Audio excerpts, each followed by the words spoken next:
Story 1. The Passenger Who Knew Too Much.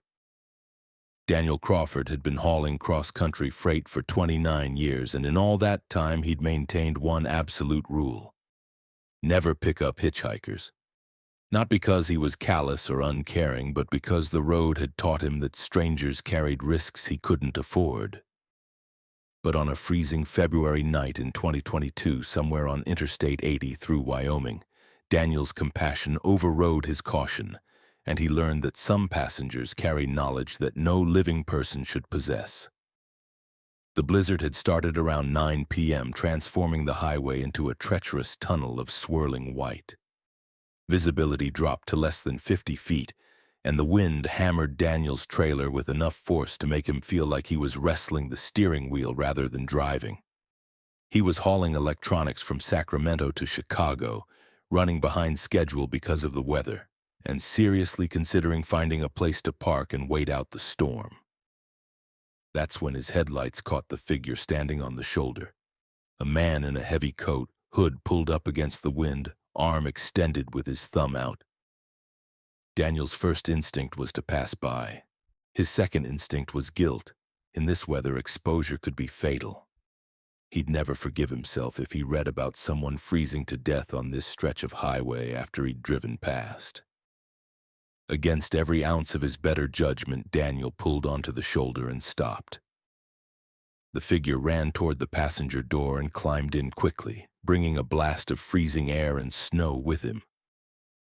"Thank you," the man said, his voice muffled by a scarf wrapped around his face. "I was beginning to think I'd die out there." "Where you headed?" Daniel asked, pulling back onto the highway carefully. "East," the man said simply. "As far as you're going." He pushed back his hood, revealing a pale face with dark eyes and features that were somehow difficult to focus on, like looking at someone through water. He appeared to be in his 40s, maybe 50s, with that ageless quality some people have. "My name is Thomas Webb. Daniel Crawford. I'm going all the way to Chicago if this weather lets me." "Perfect," Thomas said, settling into the passenger seat. "That's exactly where I need to be. What's the date today?" Daniel glanced at him, confused by the odd question. "February 18th, 2022. Thomas nodded slowly, like he was confirming something he'd suspected. "And you picked me up at mile marker 235, correct?" "Didn't notice the marker specifically, but that sounds about right. You okay? You're asking weird questions." "I'm fine," Thomas said, but there was something off about his tone. "Just trying to orient myself. Time gets confusing sometimes. Tell me, Daniel, do you believe in fate? In predetermined outcomes?" Daniel wasn't much for philosophical discussions, especially not during a blizzard, but the man seemed to need conversation, maybe to stay alert and ward off hypothermia. "I guess I believe we make our own choices. Why?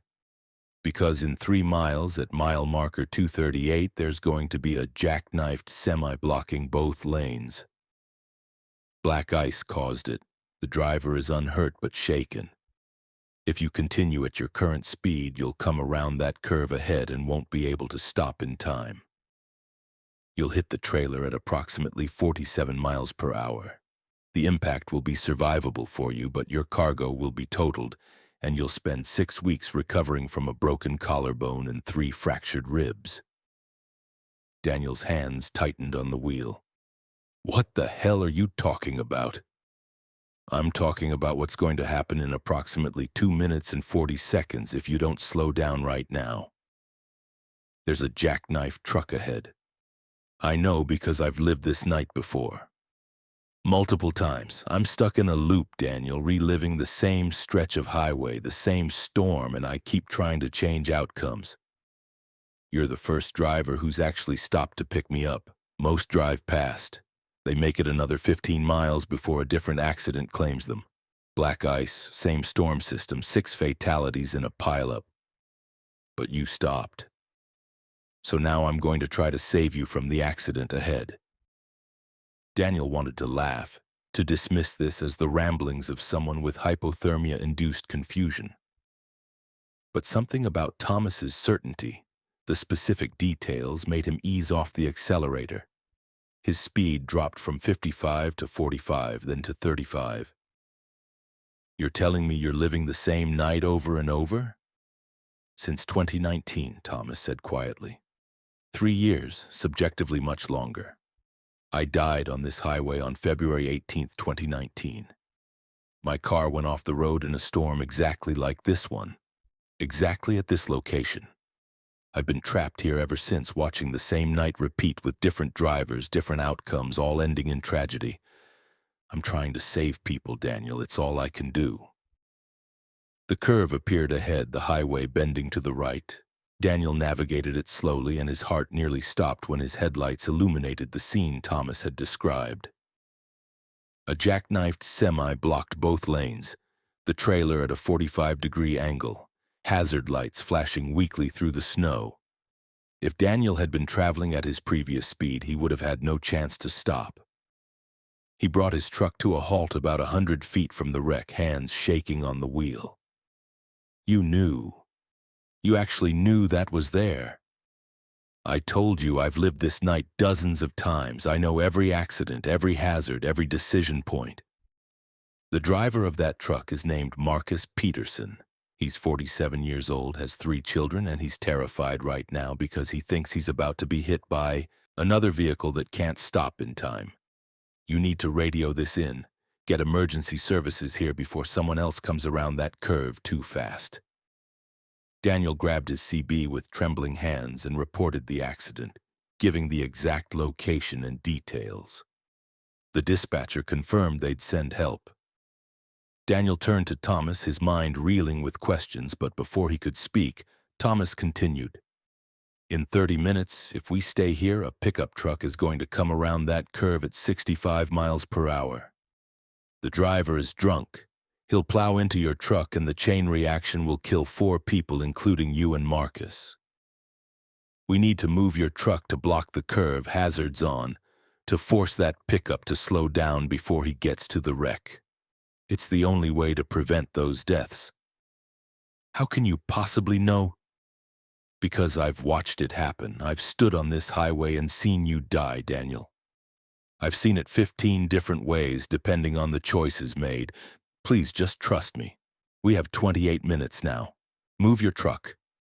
Something in Thomas's eyes, a deep, ancient weariness, convinced Daniel.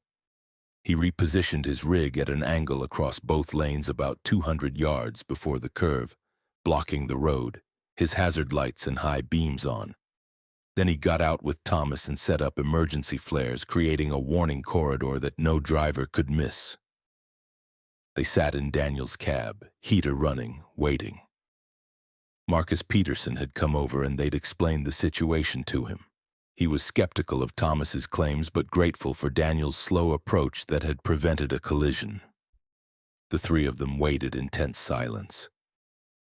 29 minutes later, exactly as Thomas had predicted, headlights appeared through the snow. A pickup truck approaching fast, too fast. But the driver saw the flares, saw Daniel's truck blocking the road and slammed on his brakes. The pickup skidded wildly, fishtailing, and came to rest sideways about 50 feet from Daniel's truck. The driver, clearly intoxicated based on his stumbling exit from the vehicle, started shouting incoherently before collapsing in the snow. That's 4 lives saved, Thomas said quietly, including yours. Emergency vehicles arrived within the hour. Highway patrol, ambulances, tow trucks. The drunk driver was arrested. Marcus's truck was cleared from the road. Daniel gave his statement to the police, explaining how he'd come upon the scene and taken precautions. He left out Thomas's predictions, knowing they'd sound insane. As the highway patrol officer walked away, Daniel turned to thank Thomas, but his passenger was gone. Simply vanished. The passenger seat was empty, the door still closed and locked from the inside. Daniel scrambled out of his truck, looking around frantically. Thomas! Thomas Webb! The highway patrol officer came back. You okay, Mr. Crawford? The man who was with me. Did you see where he went? What man? You've been alone in your cab every time I've looked." Daniel described Thomas, but the officer's expression grew concerned. "Sir, I think the stress of the situation might be getting to you. There's been no one else in your truck. I've had eyes on your vehicle since we arrived." After the road was cleared and Daniel was permitted to continue, he drove in a daze. He pulled into the next truck stop and used his phone to search for Thomas Webb, Wyoming Highway Death 2019. He found it, a news article about Thomas Andrew Webb, age 44, who died when his vehicle left the roadway on I-80 during a blizzard on February 18, 2019. The article included a photo. It was the same man who'd been sitting in Daniel's passenger seat. Daniel sat in the truck stop for 3 hours, drinking coffee, his hands still shaking. A dead man had hitchhiked in his truck. A ghost had saved his life by predicting an accident he'd witnessed in previous loops through the same night. It defied everything Daniel understood about reality. But the proof was undeniable. Thomas had known about the jackknife truck before they'd reached it. He'd known about the drunk driver down to the minute. He'd saved 4 lives, including Daniel's, by convincing a skeptical trucker to trust impossible knowledge. Daniel completed his delivery to Chicago, then took a week off. He researched everything he could find about ghosts, time loops, and hauntings connected to highways. He found scattered accounts of similar phenomena. Spirits of accident victims appearing to drivers, warning them of hazards, trying to prevent the tragedies they themselves had experienced. He also found something else. In the weeks following February 18, 2022, there were no fatal accidents reported on that stretch of I-80 in Wyoming. The pileup that Thomas had mentioned, the one that usually claimed 6 lives when drivers passed him by, never happened. Daniel's decision to stop had changed something, broken some pattern. Daniel Crawford still drives that route regularly. He always slows down near mile marker 235, always watches for hitchhikers, always remembers the pale man who knew too much. He's never seen Thomas Webb again, and he wonders if maybe, just maybe, by saving those 4 lives, Thomas had earned his release from the loop. Or maybe Thomas is still there, still living February 18th over and over, appearing to different drivers, trying to save people one warning at a time. Sometimes Daniel plays the radio on that stretch, and occasionally he'll hear static that sounds like a voice trying to break through, saying words he can almost understand. When that happens, he slows down, pays extra attention to the road ahead, and honors the memory of a dead man who spent years saving the living from joining him. And Daniel makes sure to pick up hitchhikers more often now, especially in bad weather, especially near that mile marker. Because he knows that sometimes the people standing on the shoulder aren't quite alive, but they're trying to help anyway, and refusing that help might cost lives that could have been saved. Story 2. The Way Station Outside of Time. Victoria Vicky Hammond had been hauling refrigerated goods across the western states for 36 years, long enough to know every way station, inspection point, and truck checkpoint from Seattle to San Diego. She prided herself on maintaining perfect logs, keeping her vehicle in top condition, and never having violations. So when she pulled into a way station on Highway 395 in Eastern California on the night of May 9, 2021, expecting a routine inspection, she had no reason to worry. But what she discovered inside that facility convinced her that some government installations exist in places where time and reality follow different rules. Vicky was hauling dairy products from Fresno to Reno, a straightforward overnight run she'd made hundreds of times. Highway 395 cut through the high desert and mountains of Eastern California, remote and beautiful, with scattered small towns and long stretches of emptiness. She knew this route like she knew her own name. Around 11:45 p.m., her truck's way station bypass transponder indicated she needed to pull into the upcoming facility for inspection. This was unusual. Her transponder usually gave her the green light to bypass, but not unheard of. Random inspections happened. Vicky took the off-ramp and followed the signs to the way station. The facility looked standard from the outside, a large building with multiple drive-through lanes, scales embedded in the pavement, signs directing trucks where to go. But something felt immediately wrong. The lights were on, but they had a strange quality, slightly too blue, casting harsh shadows. And there were no other trucks. On a major highway like 395, there should have been at least a few other vehicles going through inspection. But the facility was completely empty except for Vicky. She pulled onto the scale in lane 3 as directed by the signs. The digital display showed her weight, 83,240 pounds, well within legal limits. She waited for the light to tell her to proceed or pull aside for inspection. Instead, a voice came through a speaker she hadn't noticed. "Driver, proceed to inspection bay 7 for detailed examination." Vicky frowned. Bay 7? Standard way stations had maybe 3 or 4 bays. 7 suggested this was a much larger facility than it appeared from the outside. She followed the arrows to the inspection area and felt her confusion deepen. The building was impossibly large on the inside, a massive warehouse space with at least a dozen inspection bays, sophisticated equipment she'd never seen at any way station, and bright fluorescent lights that made everything look flat and surreal. Bay 7's door was open. Vicky backed her trailer in carefully, set her brake, and climbed down from her cab. An inspector appeared from an office, a woman in a standard-looking uniform, but something about her movements was off, too precise, like each gesture had been carefully calculated. "Good evening, Ms. Hammond," the inspector said, reading from a tablet. "We'll need to conduct a full inspection of your vehicle and cargo. This should take approximately 45 minutes. Please wait in the driver's lounge." She pointed to a door marked Waiting Area. "Do you need my logs and paperwork?" Vicky asked. "We already have them," the inspector said, which made no sense. Vicky hadn't transmitted anything. The waiting area was stranger still. It looked like a normal lounge. Chairs, vending machines, a TV mounted on the wall, magazines on a table. But everything felt wrong. The magazines were current issues from brands Vicky recognized, but when she picked one up and opened it, the articles inside were about events that hadn't happened yet. One article discussed the results of an election scheduled for 6 months in the future. Another described a natural disaster with a date 3 weeks ahead.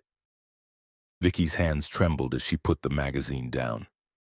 She tried the vending machine, thinking maybe a soda would calm her nerves. She inserted a dollar bill, pressed the button for a Coke, and watched as the can tumbled down. But when she retrieved it, the can was ice cold, colder than any refrigerated vending machine could produce, cold enough that frost formed on the aluminum immediately. The TV was on, showing what looked like a news broadcast. But the news was wrong. The anchors were discussing current events from different time periods, all mixed together. Something from 2015, then a 2023 story, then something Vicky remembered from 2008. The broadcast jumped between eras randomly, like someone was channel surfing through time. "What the hell is this place?" Vicky whispered to herself. She tried the door to leave, but it was locked. The handle turned, but the door wouldn't budge. She was trapped in this waiting room with magazines from the future and a TV broadcasting news from multiple timelines. Through a window, she could see the inspection bay where her truck was parked.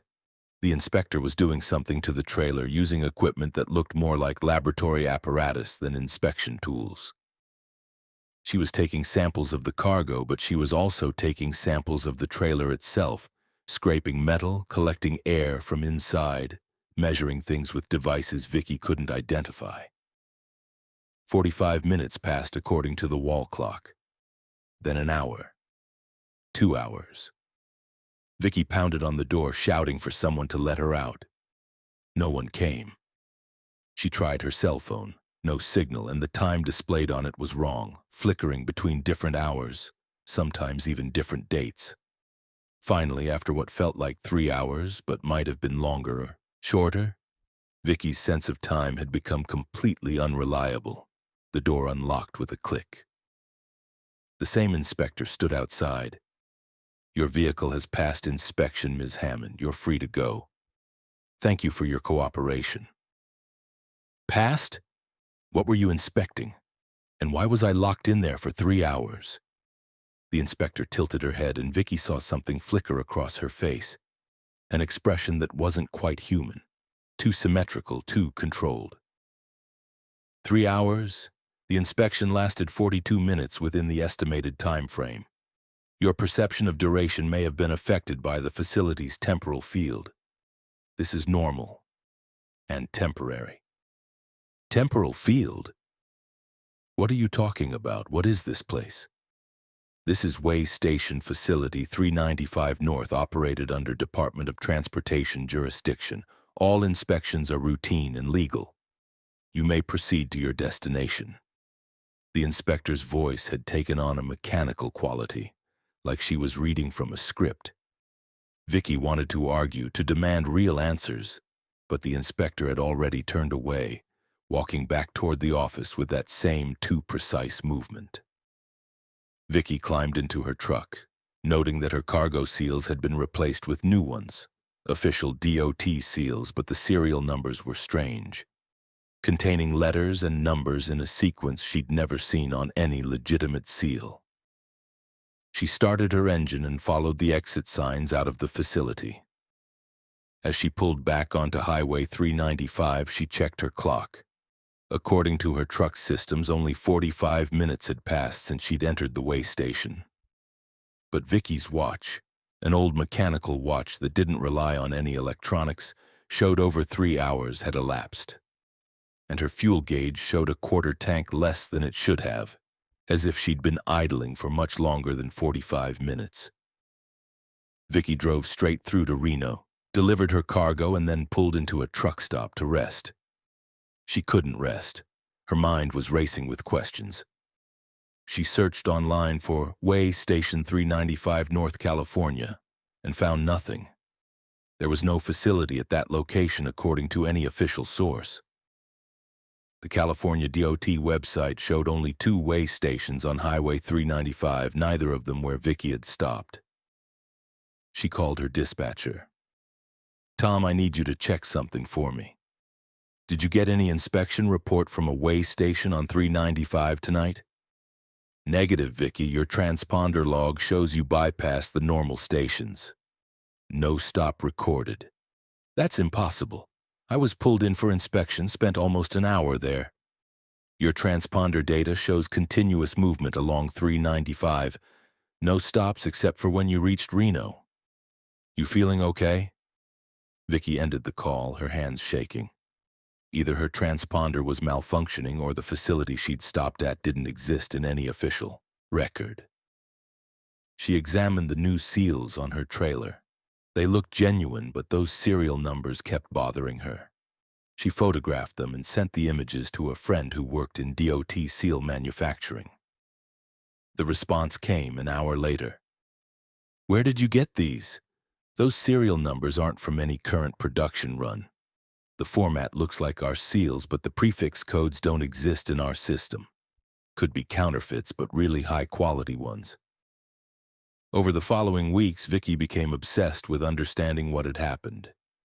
She drove Highway 395 multiple times looking for that way station, but it was never there.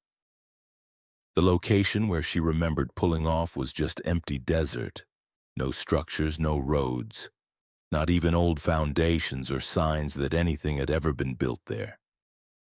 She found other drivers online who reported similar experiences, stopping at facilities that didn't appear in any records, undergoing inspections with equipment that seemed too advanced, losing time that their electronic logs didn't register.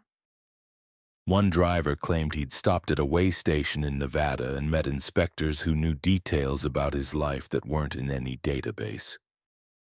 Another reported seeing vehicles in the inspection bays that looked like trucks from different eras, including designs that didn't exist yet. The pattern that emerged was disturbing. These phantom way stations appeared on remote highways, usually at night, usually to solo drivers with no witnesses. The inspections always involved unusual equipment and procedures, and the facilities always existed outside normal time. Either drivers experienced more time than their instruments recorded or vice versa. Some drivers reported entering a facility at night and exiting in daylight, with only minutes passed according to their clocks but their bodies feeling the exhaustion of hours.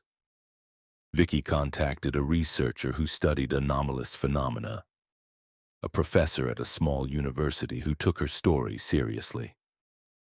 "What you're describing sounds like a temporal displacement," he explained. "Places where time flows differently, where the normal rules of causality are suspended.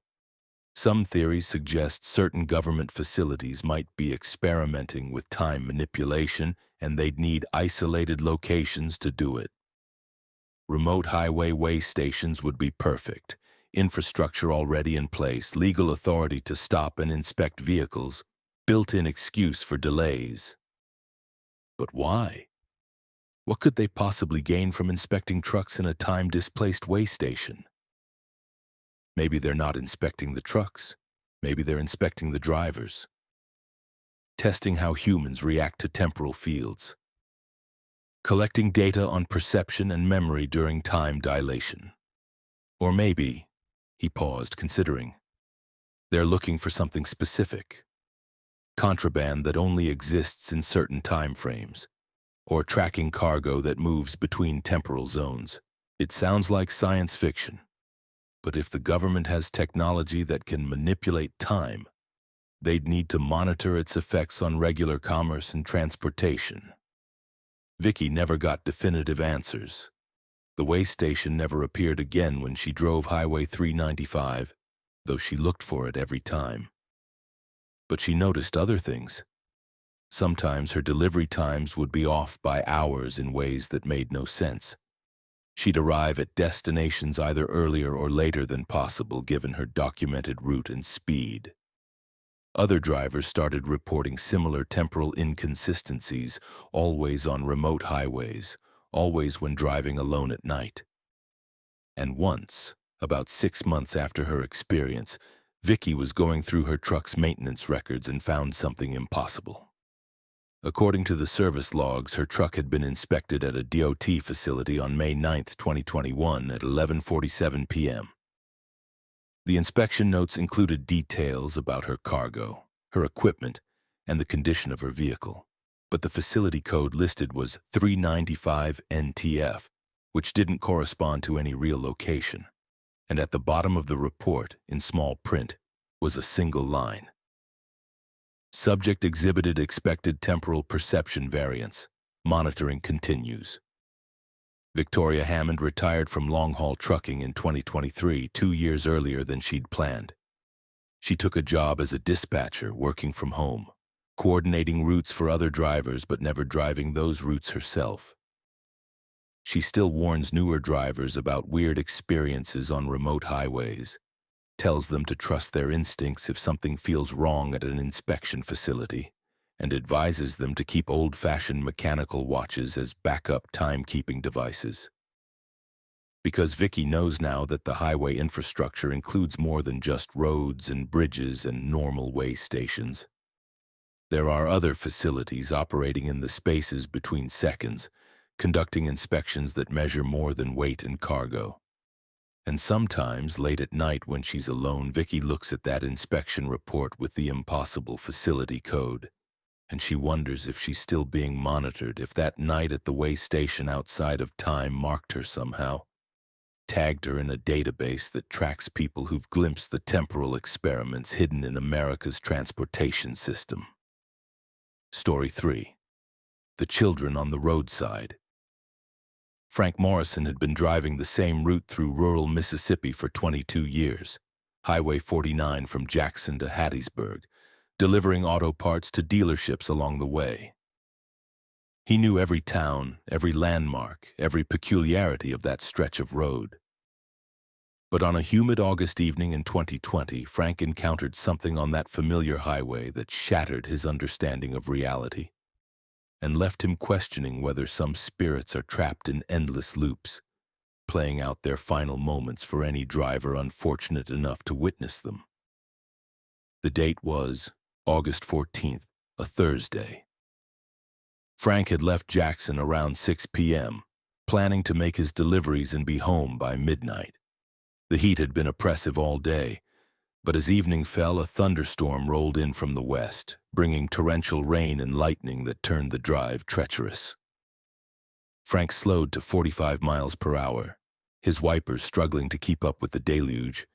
He was about 30 miles south of Jackson, in a particularly remote stretch where the highway cut through dense pine forest when he saw them. 3 children standing on the shoulder of the road, soaking wet, facing the oncoming traffic. 2 girls and a boy, ages maybe 6 to 10 years old, wearing what looked like old-fashioned clothes, white and pale colors that almost seemed to glow in his headlights. Frank's first instinct was shock at seeing children out in this weather, at night, in the middle of nowhere.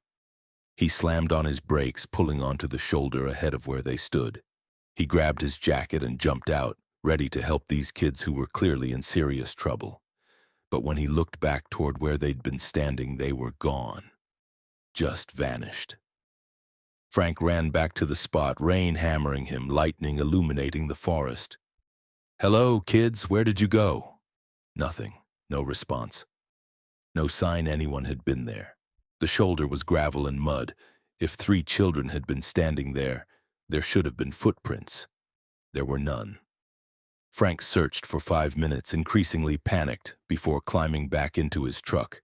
He grabbed his CB radio. "Breaker, breaker, this is Delta 1 on Highway 49 southbound, mile marker 73.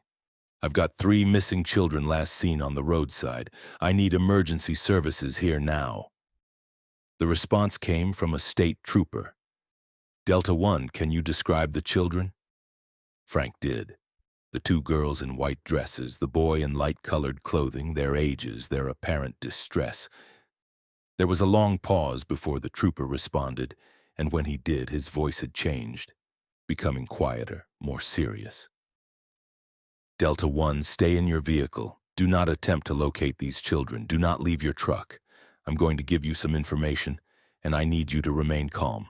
The children you're describing match a report from 1983. 3 kids who died in a car accident at that exact location during a thunderstorm. Their names were Sarah, Michelle, and David Thornton. They appear on that stretch of road periodically, always during storms, always at night. You're not the first driver to report seeing them." Frank's blood ran cold. "You're telling me I saw ghosts?" "I'm telling you that you saw something that's been reported by dozens of drivers over the past 37 years. They appear, drivers stop to help, and the children vanish. Sometimes drivers report other phenomena after seeing them. I need you to tell me. Did you make physical contact with any of the children?" "No. They disappeared before I could reach them." "Good. Do not attempt to find them. Continue your route. If you experience any other unusual phenomena, call this in immediately." The trooper gave Frank a direct number, then signed off. Frank sat in his truck, hands shaking, rain drumming on the roof. Ghosts. He'd seen the ghosts of dead children. Part of him wanted to dismiss it, to rationalize what he'd witnessed, but the trooper's response had been too specific, too prepared. This was a known phenomenon. He pulled back onto the highway and continued south, driving slowly, his mind reeling. The storm began to break up, rain lessening to a drizzle, clouds parting to show stars. Frank was just beginning to calm down when he saw them again. The 3 children were standing in the middle of his lane, directly in his path, about 100 yards ahead. Frank shouted and slammed on his brakes, his trailer beginning to skid on the wet pavement. He fought for control, certain he was about to hit these kids, unable to stop in time. His truck passed right through them, no impact, no resistance, nothing. One moment they were there, the next they were gone like mist, and Frank's rig was sliding to a stop on the empty highway. He sat there, panting, heart racing so fast he thought he might have a heart attack. They'd been solid, real, detailed. He'd seen their faces, their wet hair plastered to their heads, the terror in their eyes. And he'd driven through them like they were projections. His CB radio crackled to life without anyone transmitting. Through the static, Frank heard voices, children's voices, distant and distorted. "Help us, please help. It's dark. We can't find Mommy. Please stop. Why won't anyone stop?" Frank grabbed the radio. "I stopped. I tried to help you. What do you want from me?" The voices continued, not responding to him, just repeating the same phrases over and over. It wasn't a conversation, it was a recording, an echo of words spoken long ago playing through his radio for reasons he couldn't comprehend. Then he saw headlights behind him. A car was approaching fast, too fast for the wet conditions. Frank watched in his mirror as the vehicle hydroplaned around a curve, the driver losing control. The car swerved wildly, and Frank realized with horror that it was heading straight for the spot where he'd first seen the children standing on the shoulder. Time seemed to slow.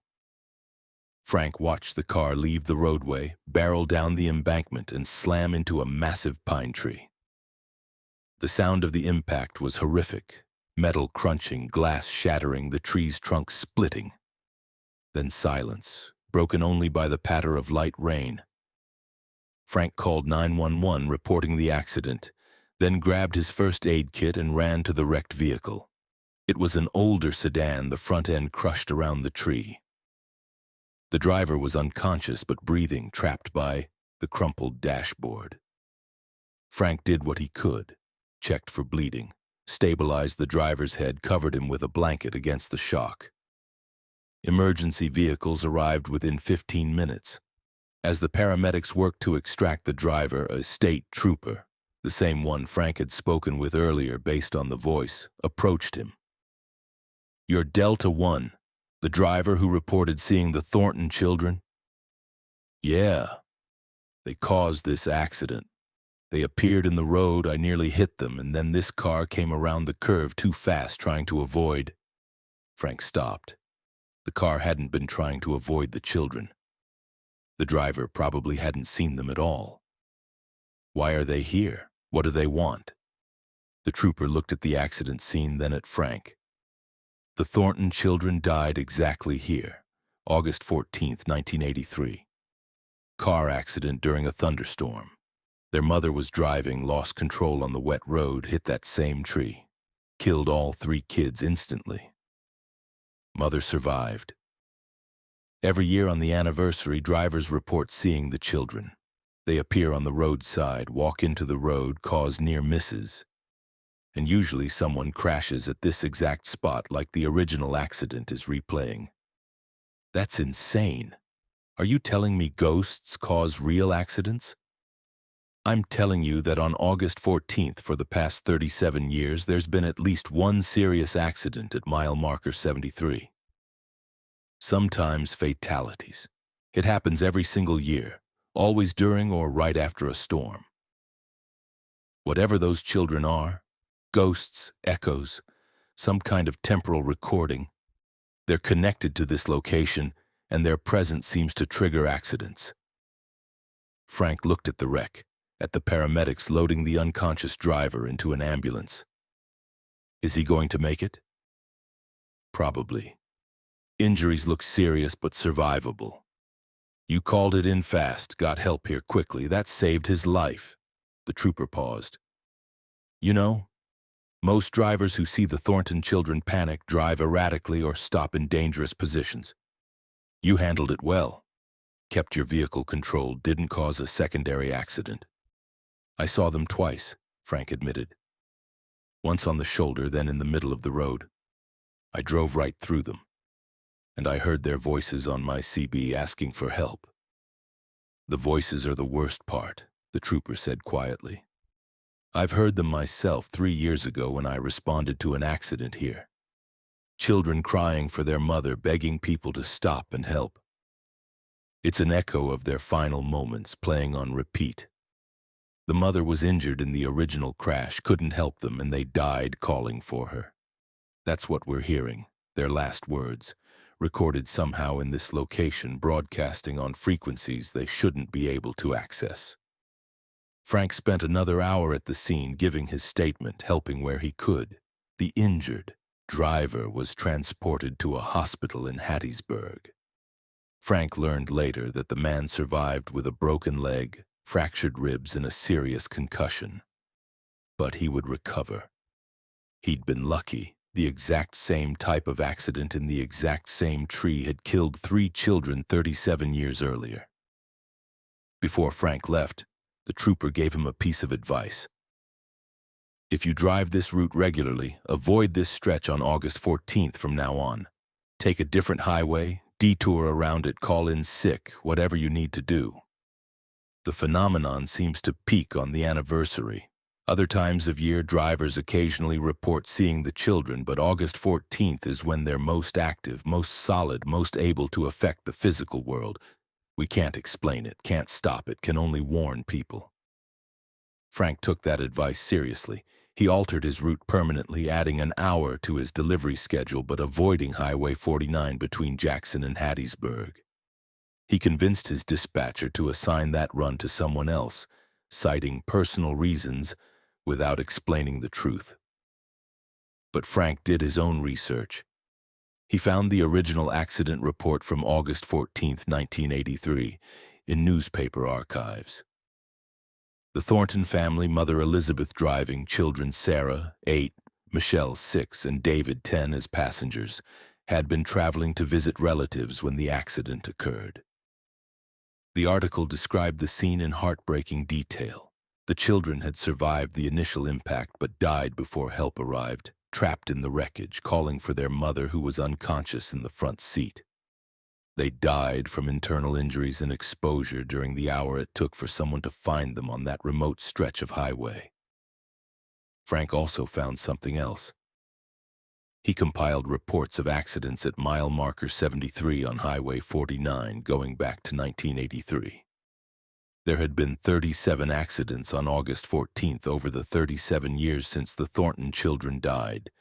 Exactly 1 per year, always on the anniversary. Some were minor, some serious, 3 were fatal. And in nearly every case, drivers reported seeing children on the roadside shortly before the accident occurred. It wasn't random, it wasn't coincidence. Something about that location, that date, and those 3 dead children created a phenomenon that repeated annually, endangering drivers and causing accidents that echoed the original tragedy. Frank couldn't explain the mechanism, whether it was supernatural, some kind of temporal anomaly, or a psychological effect that caused drivers to react dangerously.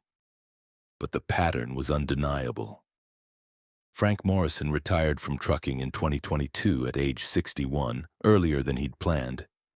He took a job at a local auto parts store, working retail, never driving long routes again. But every August 14th, he monitors the news from Mississippi, checking for accident reports on Highway 49 near mile marker 73. And every year, without fail, there's at least one. He's tried contacting state authorities suggesting they close that stretch of highway on the anniversary date, but his suggestions go nowhere. How do you explain to bureaucrats that a road needs to be closed because ghosts cause accidents? How do you justify the expense and logistics based on a phenomenon that sounds like superstition? So the accidents continue. The Thornton children continue to appear, standing on the roadside in their pale clothes, walking into the path of oncoming vehicles, their voices calling for help through CB radios and emergency frequencies. And drivers continue to stop, or swerve, or panic, causing new accidents that feed the cycle.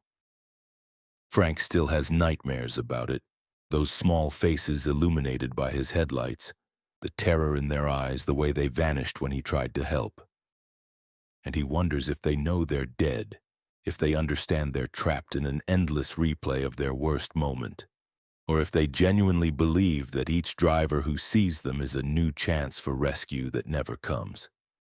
He hopes they don't know. He hopes they're not aware enough to understand that they've been dying over and over again for 37 years.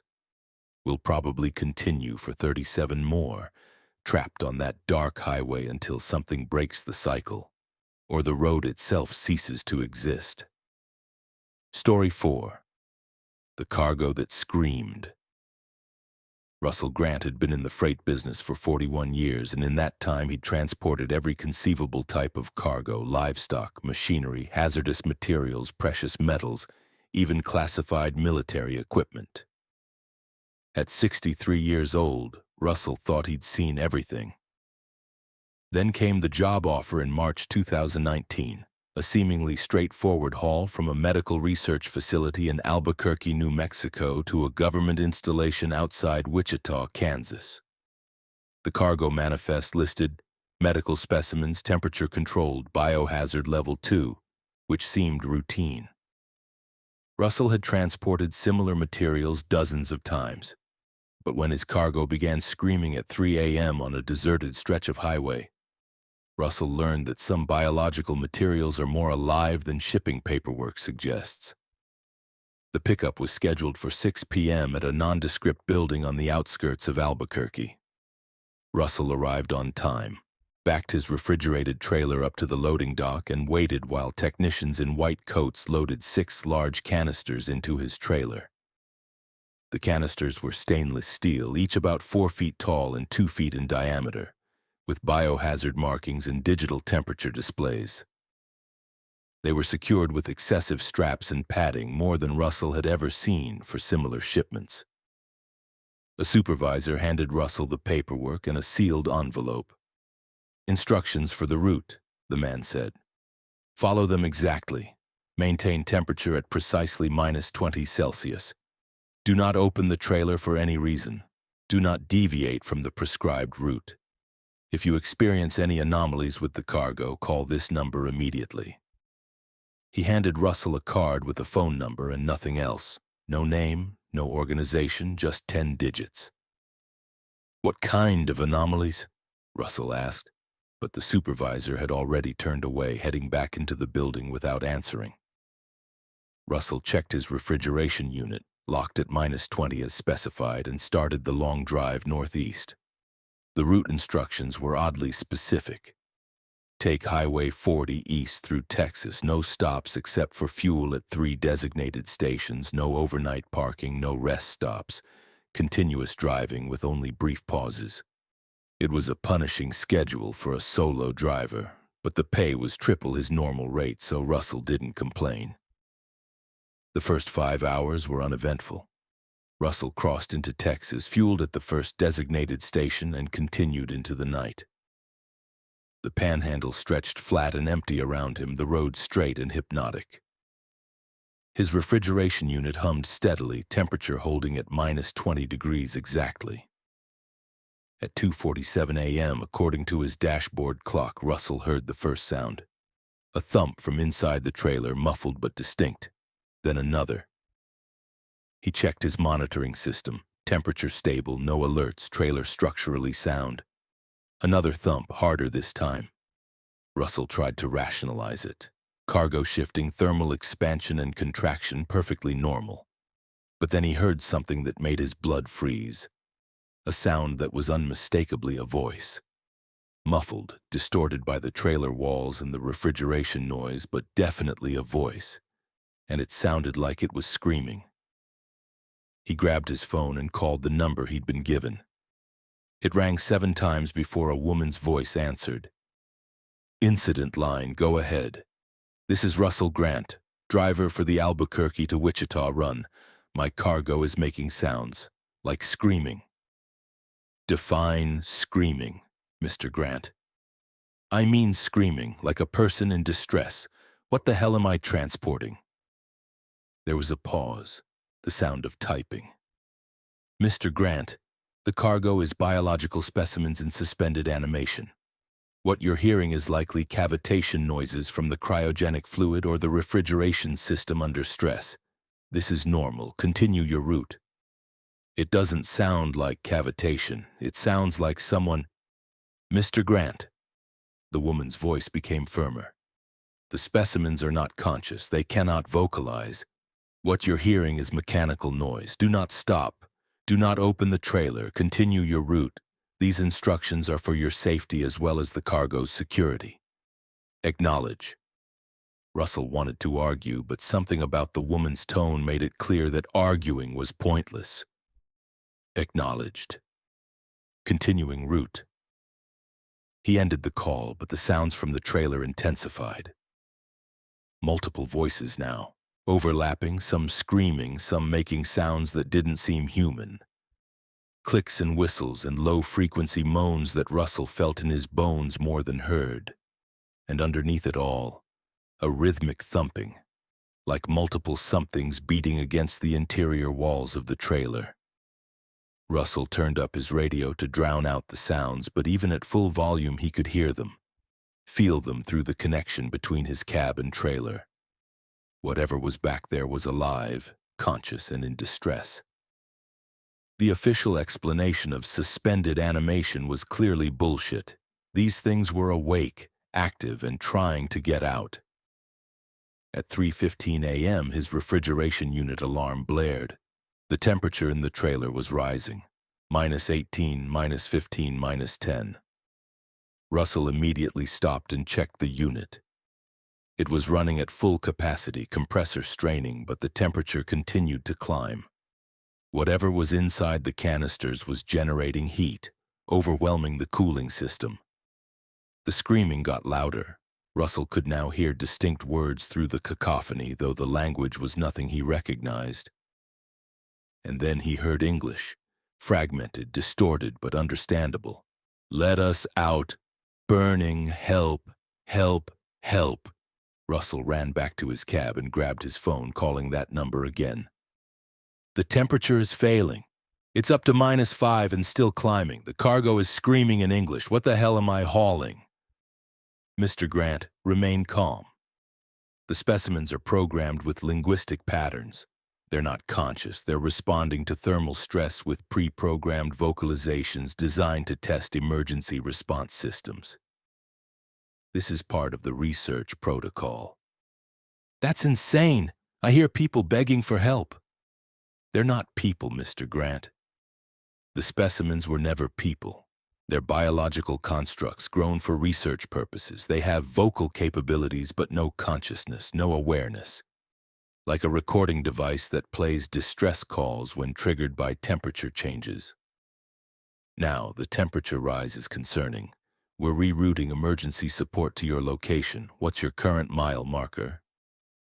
Russell gave his location on Highway 40 in the Texas Panhandle. The woman confirmed that a support team would reach him within 90 minutes. "Maintain your position. Do not open the trailer under any circumstances. The specimens are not dangerous if contained, but exposure to ambient temperature will cause rapid cellular breakdown that releases toxic compounds. Stay in your cab, keep your windows closed, and wait for the team." The next 90 minutes were the longest of Russell's life. The temperature in the trailer climbed to +2 degrees Celsius before stabilizing, kept from rising further only by the overworked refrigeration unit. The screaming reached a crescendo around 3:45 a.m. Not just voices, but shrieks of what sounded like genuine agony mixed with that clicking and moaning that came from throats not shaped like human throats. And then Russell saw movement in his trailer camera feed. The canisters were opening, their lids lifting despite being supposedly sealed. What emerged was difficult to process, difficult to even look at. The shapes were roughly humanoid, but wrong. Too many limbs, skin that glistened and rippled like it was liquid. Faces that had too many features arranged in configurations that hurt to observe. 6 of them, one from each canister, pulling themselves upright, moving toward the trailer doors with jerky experimental movements like newborns learning to walk. Russell scrambled out of his cab and ran 50 yards from his truck, pulling out his phone to record what he was seeing. The trailer doors bulged outward, something hitting them from inside with tremendous force. Once, twice, 3 times. On the fourth impact, the doors burst open and the things spilled out onto the highway.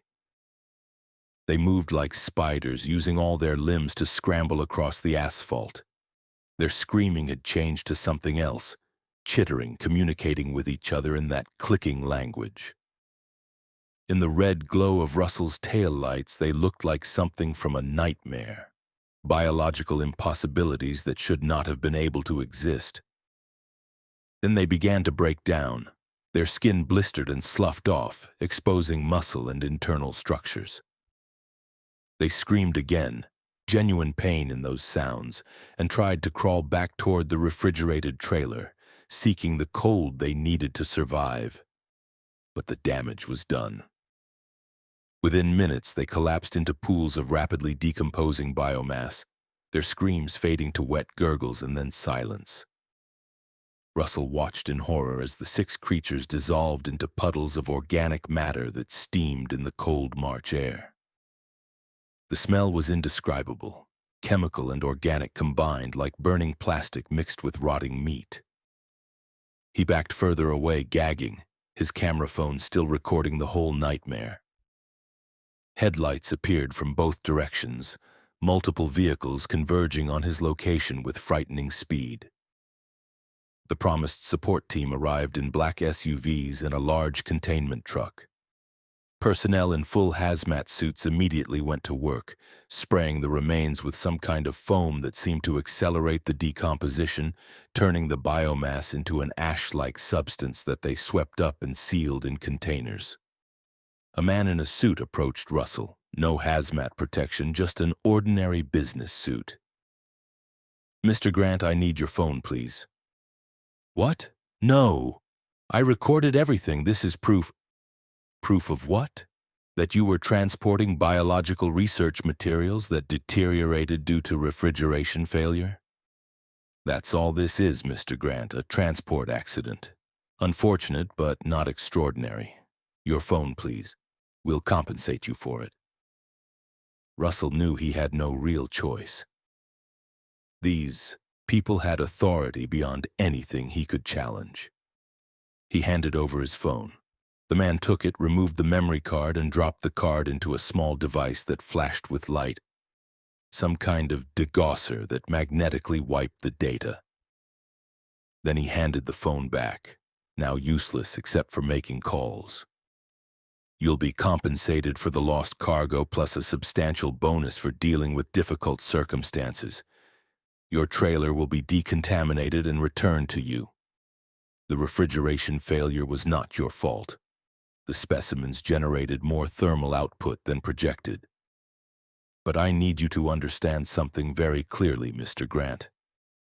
What you saw tonight was classified research. Biological constructs created for medical testing. They were never human, never conscious in any meaningful sense. The vocalizations were programmed responses, and speaking about this to anyone will result in severe legal consequences. Sign here." He produced a non-disclosure agreement with penalty clauses that included prison time and financial penalties that would bankrupt Russell and his family. Russell signed. What else could he do? The cleanup took 4 hours.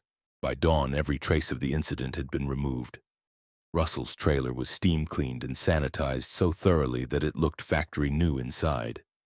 The support team vanished as quickly as they'd appeared. Russell was left alone on the side of Highway 40 with a clean trailer, a check for $75,000, and memories he was legally forbidden to discuss. Russell Grant completed 2 more deliveries that week, then quit the freight business entirely. He sold his truck, paid off his mortgage with the settlement money, and took a job at a hardware store where the heaviest thing he had to deal with was bags of concrete mix. He never hauled refrigerated cargo again, never accepted jobs that involved government facilities or classified materials, and he started having nightmares every night. Dreams of things with too many limbs screaming in a mixture of human and inhuman languages, dissolving into pools of organic matter that tried to reform themselves while crying out for help. He broke the NDA once, 10 months after the incident, telling his story to a journalist who specialized in government conspiracy theories. The journalist investigated, found nothing. No records of Russell's delivery, no facility in Albuquerque matching the description, no government installation outside Wichita that would acknowledge receiving biological specimens. It was like the entire event had been erased from reality. The journalist eventually published a watered-down version of the story on a conspiracy website where it gathered a few hundred views and was quickly forgotten among thousands of similar tales. Russell knows what he saw. He knows those things were alive, conscious, suffering. The official explanation, biological constructs, programmed responses not really aware, might have been technically true, but it didn't matter. They'd felt pain. They'd begged for help in human language. They'd tried to survive, and Russell had transported them to their deaths while being assured everything was normal and routine. He still drives sometimes, short local routes, deliveries around his hometown. But he never drives at night, never takes refrigerated loads, and he always checks what he's hauling. Because Russell Grant knows now that cargo manifests lie, that official paperwork covers up horrors, and that sometimes what you're transporting is closer to alive than dead, closer to human than specimen, and the screaming you hear through the walls is genuine suffering that someone somewhere decided was acceptable in the name of research. Story 5. The Endless Bridge. Martin Ochoa had been crossing the Chesapeake Bay Bridge Tunnel twice a week for 18 years, hauling seafood from Virginia Beach to Baltimore. The 23-mile crossing was his favorite part of the route, a marvel of engineering that combined bridges and underwater tunnels, offering stunning views of the bay when weather was clear. Martin knew that bridge like he knew his own home. Every lane change, every tunnel entrance, every support structure. Which is why, on the foggy November night of 2021, when the bridge became impossible, stretching far beyond its actual length and leading to places that didn't exist, Martin understood immediately that he'd driven into something that defied every law of physics and geography he knew. November 3rd started as a typical delivery day. Martin picked up his load of fresh seafood, crabs, oysters, and fish on ice, around 4 p.m. and began the drive north from Virginia Beach. The weather forecast had mentioned fog, but Martin had driven the bridge in fog dozens of times. By 7 p.m. he was approaching the bridge tunnel entrance, and the fog was indeed heavy, reducing visibility to maybe 100 feet. Not ideal, but manageable. Martin paid his toll and entered the first bridge section, his headlights cutting through the gray murk. The Chesapeake Bay Bridge Tunnel consisted of multiple sections, bridges, man-made islands, and underwater tunnels, covering 23 miles total. Martin had driven it so many times that he could navigate by feel, knowing instinctively when he was approaching tunnel entrances or upcoming lane shifts. Except tonight, the familiar landmarks weren't appearing on schedule. Martin expected to reach the first tunnel, the Thimble Shoal Tunnel, about 7 miles into the crossing. He'd been driving for 15 minutes at 55 miles per hour, which should have put him right at the tunnel entrance. But he was still on the bridge section, fog-shrouded support structures passing by endlessly, the tunnel nowhere in sight. Martin checked his GPS. It showed him on the bridge tunnel progressing normally, but his odometer told a different story. He'd traveled 18 miles since entering the bridge, yet according to the GPS, he should have covered only 8. And still no tunnel, just more bridge, endless concrete spans disappearing into fog ahead and behind. "What the hell?" Martin muttered, slowing his truck to 45 miles per hour. He should have crossed the entire bridge tunnel by now. 23 miles at 55 miles per hour meant a crossing time of about 25 minutes. He'd been driving for 32 minutes and was still on bridge spans with no sign of tunnels, islands, or the far shore. He tried his CB radio. Breaker, breaker, this is Chesapeake Runner on the bridge tunnel northbound. Anyone else experiencing weird navigation issues? The bridge seems longer than usual. Static answered him, thick and heavy. No other drivers, no response. Martin tried his cell phone. No signal, which was unusual. The bridge tunnel had cell coverage, not great, but functional. Now he had nothing. The fog began to change. It became thicker, taking on a strange luminescence, like it was lit from within by some diffuse light source. Martin's headlights barely penetrated it now, and he slowed further to 35 miles per hour. The support structures passing by on either side looked wrong. Taller than they should be, painted colors he didn't remember, some with architectural details that didn't match the bridge's design. Then Martin saw something that made his stomach drop. A sign appeared in his headlights. Chesapeake Bay Bridge Tunnel, next exit 47 miles. 47 miles?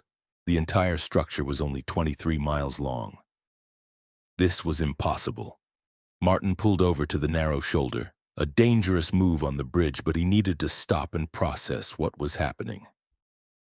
He climbed out of his cab, and the fog wrapped around him like something alive, cold and damp and moving in ways that had nothing to do with wind. The bay should have been visible below, dark water extending to the horizon. Instead, Martin saw nothing. The fog extended downward infinitely, and when he dropped a coin over the edge, he didn't hear it hit water. He listened for 30 seconds, hearing nothing. It was like the bridge was suspended over an endless void. Back in his truck, Martin tried to call 911, but his phone displayed a message he'd never seen before. Emergency services unavailable. Location not recognized. His GPS had frozen, the map display showing nothing but a blue line extending into white emptiness. Martin made a decision. He'd turn around, drive back to Virginia Beach, and figure out what was happening from solid land. He performed a careful U-turn on the bridge. Illegal and dangerous normally, but these weren't normal circumstances, and started driving back the way he'd come. 10 minutes of driving. 20 minutes. The support structures passed by, disappearing into fog behind him. 30 minutes. 45. Martin had driven at 45 miles per hour for 45 minutes, covering over 30 miles, and he was still on the bridge. He should have reached the Virginia Beach entrance long ago. But there was no entrance, no toll plaza, no land, just endless bridge extending in both directions into infinite fog. Martin was trapped. The bridge had become a loop, or it had stretched impossibly, or he'd driven into some alternate version that didn't follow normal geography. Whatever the explanation, he was stuck on a structure that should have been 23 miles long, but now seemed to go on forever. He kept driving, alternating between panic and forced calm, trying to reason through what was happening. The bridge had to end somewhere. Structures had limits. But after 2 hours of continuous driving, consuming a quarter tank of fuel, Martin had to accept that normal rules weren't applying. He was on a bridge outside normal space, and driving wasn't going to find him an exit. Then he saw other vehicles. Ghost-like shapes in the fog, other trucks and cars parked on the shoulder ahead. Martin pulled over near them and approached the closest vehicle, a pickup truck with Virginia plates. The driver was an elderly man sitting in his cab, staring straight ahead with empty eyes. "Hey!" Martin knocked on the window. "Hey, are you okay?" The man didn't respond, didn't even blink. He just stared forward, unmoving. Martin tried the door, unlocked. He opened it and touched the man's shoulder. The man was cold, rigid, dead. How long had he been sitting here? Martin checked the other vehicles, finding similar scenes. A woman in a sedan, dead, hands still on the wheel. A young couple in an SUV, both gone, expressions of terror frozen on their faces. 5 vehicles, 7 bodies, all dead of unknown causes, all seemingly having stopped on this impossible bridge and simply expired. Martin ran back to his truck, his breath coming in panicked gasps. Whatever this place was, it killed people. He had to get out, had to find an exit before whatever claimed these other drivers claimed him too. He drove faster now, pushing his truck to 60 miles per hour despite the fog. Hours passed. His fuel gauge dropped to half, then a quarter. The fog never changed. The bridge never ended, and Martin began to feel the effects of exhaustion and stress. His vision blurring, his thoughts becoming scattered and strange. Was this how the others had died? Trapped until they simply gave up, until their minds and bodies couldn't sustain the stress anymore. Then he noticed something about the support structures. They were repeating. Every 17 structures, the pattern repeated exactly. Same architecture, same paint schemes, same minor damages and wear patterns. He was in a loop after all, driving the same section of bridge over and over, trapped in a repeating space.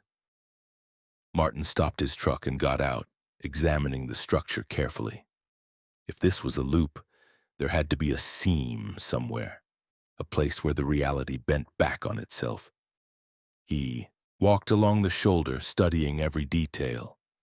And then he found it. A shimmer in the air between two support structures, a place where the fog seemed to ripple like water, where perspective bent in ways that hurt to look at. This was the fold point, the place where the bridge looped back on itself. Martin approached it cautiously. The rippling intensified as he got closer, and he could feel a pressure in his ears, a sensation like rapid altitude changes. He reached out and his hand passed through the shimmer, and suddenly he could see through it like looking through a window. On the other side was normal space, the regular bridge, clear night sky with stars visible, the lights of Virginia Beach in the distance. Martin ran back to his truck, started the engine, and drove straight at the shimmer. For a moment there was resistance, like pushing through a membrane, a feeling of intense pressure and cold that made him scream. Then he was through, bursting out of the fog into clear night air, his truck's momentum carrying him forward onto the normal bridge. His GPS came back to life immediately, showing him exactly where he was. Northbound on the Chesapeake Bay Bridge Tunnel, approaching the first tunnel entrance. According to his dashboard clock, only 35 minutes had passed since he'd entered the bridge. But his fuel gauge showed he'd burned through 3/4 of a tank, and his odometer had logged over 180 miles of driving. Martin didn't stop. He completed the crossing, delivered his cargo in Baltimore in a daze, and then drove straight home. He called in sick for a week, telling his dispatcher he had the flu. During that week, he researched everything he could find about the bridge tunnel, accidents, anomalies, anything unusual. He found scattered reports of drivers experiencing lost time on the bridge, of GPS glitches and navigation anomalies, but nothing that matched his experience of the endless loop. But he did find something disturbing. News reports of vehicles found abandoned on the bridge tunnel, drivers missing or found dead with no clear cause. 5 cases over the past 3 years matching exactly the vehicles Martin had seen in the fog. The official explanations varied: medical emergencies, suicides, suspected foul play. But the pattern was there: people entering the bridge and never coming out, or coming out dead, their vehicles having somehow traveled impossible distances based on fuel consumption. Martin tried reporting his experience to authorities, but how do you explain that you got trapped in a loop on a bridge that stretched to infinity? They took his statement politely, noted his concern, and did nothing. He tried contacting researchers who studied anomalous phenomena, found a few who took him seriously but without proof, and his phone had been dead during the entire event, no recordings. There was little they could do beyond add his account to a collection of similar stories. Martin Ochoa still drives, but he never crosses the Chesapeake Bay Bridge Tunnel anymore. He takes land routes now, adding 3 hours to his delivery schedule, but avoiding that 23-mile crossing that might, under the right conditions, become 180 miles or more, stretching into impossible space and trapping drivers in a loop they can only escape through luck or determination to find the fold point before exhaustion and despair claim them like it claimed the others. And sometimes, on foggy November nights, Martin thinks about those vehicles still parked on the shoulder in that impossible space. Those drivers who didn't make it out, and he wonders if they're still there. If the loop preserves them in some kind of temporal stasis, waiting for someone to find them and bring them back to normal reality. He wonders if he should try to go back, to look for that shimmer again and rescue the dead. Though he knows that's probably impossible and certainly insane. Mostly, Martin just tries to forget. But the memory stays with him. The endless fog, the repeating structures, the feeling of being trapped in a space that had no exit. Driving forever on a bridge that bent back on itself in violation of every physical law. And he knows that somewhere in the space between Virginia and Maryland, there's a version of the Chesapeake Bay Bridge Tunnel that exists outside normal geography. A loop that catches the occasional driver and either releases them or keeps them forever, adding their vehicle to the collection of abandoned cars and dead travelers who made the mistake of entering at the wrong moment, when the fog was thick and reality was thin and the bridge became a trap from which most people never escape. Story 6. The truck stop that feeds on hope. Angela Martinez had been a long-haul driver for 33 years, crisscrossing America's highways with a competence and endurance that had earned her a reputation as one of the most reliable drivers in the industry. At 58 years old, she'd seen every kind of truck stop, from gleaming modern facilities with restaurants and showers to barely functioning rural stations with one pump and a vending machine. But the truck stop she encountered on Interstate 70 in eastern Utah on a freezing January night in 2023 was unlike any place she'd ever been, and what she discovered there convinced her that some locations don't just serve travelers. They consume them in ways that leave no physical trace but hollow out everything that makes a person want to keep living. The date was January 22nd, and Angela was hauling furniture from Los Angeles to Denver, running 2 hours behind schedule due to weather delays in California. By 11 p.m., she was crossing Utah, fighting fatigue and desperately needing rest. Her next planned stop was Green River, still 90 miles ahead, but she wasn't sure she could make it without a short break. That's when she saw the sign. Last chance truck stop. Exit now. Food, fuel, rest. The exit number wasn't listed, and Angela didn't remember this stop from her previous runs on I-70, but maybe it was new. She took the exit, following a dark road that curved away from the interstate into empty desert. The truck stop appeared after 2 miles. A large facility with multiple fuel islands, a brightly lit building, and a parking lot that could accommodate 50 trucks. But only 3 other trucks were parked there, which was odd for such a large facility on a major interstate route. Angela pulled up to a fuel pump, climbed down, and started filling her tank. The cold was intense, well below freezing, and the wind cut like knives. Angela hurried through the fueling process and headed inside to pay and grab coffee. The building was warm, well lit, and equipped like a standard truck stop. Convenience store, fast food counter, trucker's lounge, showers, all the usual amenities. But something felt wrong immediately. The lighting was too bright, harsh, and clinical, making everything look slightly washed out and unreal. And there were no employees visible anywhere. "Hello?" Angela called out. No response.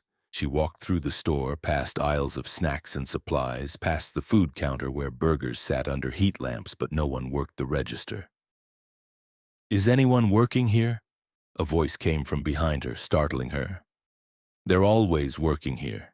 You just can't see them." Angela spun around to see a driver, a man in his 40s wearing a flannel jacket with deep circles under his eyes and an expression of profound weariness. "You're new here? First time at Last Chance?" "Yeah, saw the sign off I-70. Is this place open or what? I need to pay for fuel." The man laughed, but there was no humor in it. Don't worry about payment. They'll take what they're owed eventually. You here for rest? To sleep? Just a quick break, then I'm back on the road. That's what I said. What we all said. But it's been 3 days for me. I keep trying to leave, keep getting back in my truck, and somehow I end up back here within an hour. This place doesn't let you go easily. Angela felt a chill that had nothing to do with the cold outside. What are you talking about? You can't leave? I can leave. I do leave. I drive away, get back on I-70, make it maybe 20 or 30 miles. Then I blink, and I'm back here, parked in the lot like I never left. It's like the road loops back no matter which direction I go. He gestured to a table where 2 other drivers sat, both looking similarly exhausted and hollow-eyed. Ask them. They've been here longer than me. One guy says he's been trying to leave for 2 weeks. Angela backed toward the door. I'm not staying. I'm leaving right now. Good luck, the man said. Maybe you'll make it. Some people do, I think. But most of us, we're stuck. And the longer you stay, the harder it gets to leave, because this place does something to you. It drains something. Hope, maybe. Willpower. Whatever it is that makes you want to keep going. Every hour here, you feel more tired, more defeated, more like just giving up and accepting that you'll be here forever. Angela ran to her truck, jumped in, and started the engine. She pulled out of the parking lot and drove back toward the interstate, her heart pounding. The road back seemed longer than she remembered, winding through dark desert for what felt like 10 miles before finally reaching I-70. She merged eastbound, pushing her truck to 75 miles per hour, desperate to put distance between herself and that place. 30 miles later, according to her odometer, Angela blinked. When her eyes opened, she was parked back at Last Chance truck stop, her engine idling, sitting in the exact same parking space she'd left. No time seemed to have passed. Her clock still showed 11:47 p.m., the same time it had been when she'd fled. No, Angela whispered. No, this isn't happening. She tried again, and again. Each time she'd drive away, make it some distance down the highway, 20 miles, 40 miles, once she made it almost 50. And then there would be a moment of discontinuity, a blink or a blank second, and she'd be back in the parking lot, back at the truck stop, back at Last Chance. After the 5th attempt, Angela accepted that she was trapped. She went back inside, found the 3 drivers still sitting at their table, and joined them. They introduced themselves: Marcus, who'd been there 3 days, Linda, there for 8 days, and Thomas, who claimed 14 days. Though he wasn't certain anymore because time felt wrong in this place. What is this? Angela asked. Some kind of quantum loop? A haunted location? We don't know, Linda said. Her voice was flat, emotionless. We've tried everything. Different routes away from here, driving in groups, leaving our trucks and trying to hitchhike. Nothing works. The road always loops back. And the longer we're here, the less we care about escaping. That's the worst part. I can feel it draining me. At first I was terrified, desperate to get out. Now I'm just tired. So tired. Part of me wants to just accept it, stop fighting, stay here forever. Thomas nodded. It feeds on us somehow, on our will to leave, our determination, our hope. Every hour here you feel more defeated, more hollow. I've watched drivers give up completely. They stop trying to leave, just sit here, staring at nothing. Eventually they fade. Fade? Angela asked. Well, what do you mean, fade? Literally fade. Become transparent, like ghosts, and then they're gone, disappeared. I've seen it happen to 4 drivers since I've been here. They lose all will to leave, except that this is their life now, and then they start to fade over the course of a day until there's nothing left. The truck stop consumes them completely. Angela felt sick. This place was a trap, something that caught drivers and slowly drained their life force or spirit or whatever you wanted to call the thing that kept a person motivated and alive. And the mechanism was insidious, not physical restraint but psychological erosion, wearing down the desire to escape until the victim accepted captivity and was absorbed. "There has to be a way out," Angela said. "Some trick, some method that works." "If there is, we haven't found it," Marcus said. "But you're welcome to try. You're still fresh, still have fight in you. Maybe that makes a difference." Angela spent the next several hours exploring every possibility. She tried walking away from the truck stop on foot. After 2 miles in the freezing darkness, she blinked and was back inside the building. She tried smashing windows, setting off fire alarms, anything to trigger some kind of emergency response or outside intervention. Nothing worked. The building was indestructible and no help came. She examined the other drivers' trucks, looking for clues. All the vehicles were ordinary rigs. Nothing unusual, though she noticed that they were all running low on fuel. Her own tank, which she'd filled, was down to a quarter. The place was draining fuel too, keeping the trucks functional enough to attempt escape but never enough to get far. Then Angela had an idea. Every trap had a purpose, a reason for existing. This place fed on hope and determination, consuming the psychological energy of trapped drivers. What if the way to escape wasn't to fight or flee, but to offer it something else? What if she could satisfy whatever hunger animated this place? She gathered the other drivers and explained her theory. "This thing feeds on our desperation to leave. So what if we stop giving it that? What if we collectively decide we don't care about leaving, that we accept being here but in a way that's genuine, not defeated? Not giving up but genuinely accepting it as a choice?" "That's insane," Thomas said. "Acceptance is what leads to fading." "No, defeat leads to fading. There's a difference. Defeat is passive, hopeless. Acceptance can be active, a choice made from strength.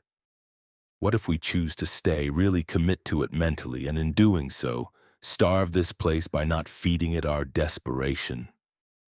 They were skeptical, but also out of options. The 4 drivers made a pact. For the next 24 hours, they would genuinely accept being at Last Chance Truck Stop. They'd stop trying to leave, stop thinking about escape, stop feeding the place their fear and desperation. They'd exist here peacefully, as if they'd chosen this location as a permanent home. It was one of the hardest things Angela had ever done, to quiet the screaming voice in her head that demanded she keep fighting, keep trying to escape. But she committed fully. She ate the food under the heat lamps, slept in her truck without nightmares about being trapped, and spent time with the other drivers in calm conversation. Not about escape, but about their lives, their families, their memories. 12 hours into the pact, Angela noticed the lights in the building had changed. They were less harsh, more natural. 18 hours in, she felt different, less drained, more energized, like whatever had been siphoning her strength had stopped. 24 hours in, she walked outside and noticed the fence around the parking lot that had been subtly present the whole time was gone. Just gone. No evidence it had ever existed. "I think it's working," she told the others. "I think we're starving it by not feeding it our desperation." They all climbed into their trucks and tried leaving again. This time there was no loop. Angela drove back to I-70, merged eastbound, and kept driving. 10 miles, 20, 50, 100. No blink, no discontinuity, no return to the truck stop. She was free. She called the others on CB radio. Marcus had made it out too. Linda confirmed she was clear of the area, but Thomas didn't respond. Angela feared he'd been there too long, that he'd faded despite their efforts. She'd never know for sure. Angela completed her delivery to Denver, then took a month off. During that time, she researched everything she could find about Interstate 70 in Utah. looking for other reports of last chance truck stop. She found nothing in official records, no business license, no history, no evidence the place existed in normal reality. But she found scattered online accounts from drivers who mentioned getting trapped at truck stops that looped them back no matter how far they drove, places that drained their will to continue until they barely remembered why they'd wanted to leave. The phenomenon had different names: hope traps, despair loops, consumption stations, but the pattern was consistent. Facilities that appeared normal but existed outside normal space-time, trapping travelers and feeding on their psychological energy until they either escaped through some trick of mindset or faded completely, consumed by whatever animated these impossible places. Angela Martinez still drives long-haul routes, but she's more selective now about where she stops. She avoids facilities that seem too convenient, truck stops that appear in locations she doesn't remember from previous trips, exits that aren't clearly marked with standard highway numbers. And she's developed a mental discipline, a practice of maintaining calm acceptance rather than desperate striving, because she knows now that some places feed on desperation, and the only way to escape them is to stop giving them what they hunger for. She never saw a last chance truck stop again, never found that exit off I-70.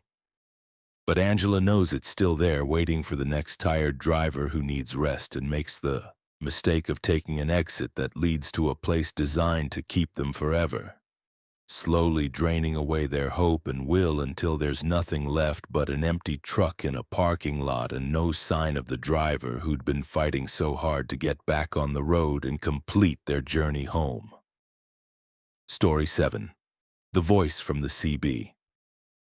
Nathan Reed had been hauling coast-to-coast freight for 27 years, and in all that time his CB radio had been his constant companion, a link to other drivers, a source of road information and casual conversation that made the lonely miles pass more quickly.